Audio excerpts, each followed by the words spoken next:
সারের কালোবাজারি বন্ধ করে এমআরপি মূল্যে সার বিক্রি করা এবং প্রত্যেক দোকানে মূল্য তালিকা ঝোলানোর দাবিতে মেখলিগঞ্জ মহকুমা কৃষি অধিকর্তাদের স্মারকলিপি প্রদান করলো অল ইন্ডিয়া কিষাণ ক্ষেত মজদুর সংগঠন। স্মারকলিপির পর মেখলিগঞ্জ শহরে একটি মিছিল মেখলিগঞ্জ শহর পরিক্রমা করে। এরপর মেখলিগঞ্জ বাস স্ট্যান্ডে একটি কৃষক সমাবেশ অনুষ্ঠিত হয়। কৃষক সমাবেশে বক্তব্য রাখেন সংগঠনের কোচবিহার জেলার সভাপতি রাহুল আমিন, সাক্তার সরকার, বিনোদ রায় প্রমুখ।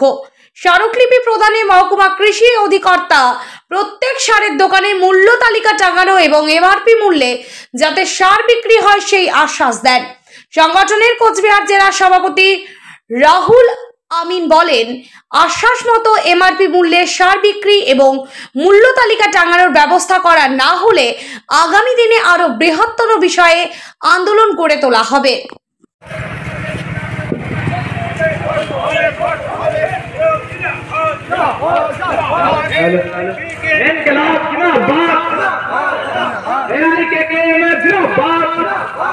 কৃষকের ফসলের চালু করতে হবে।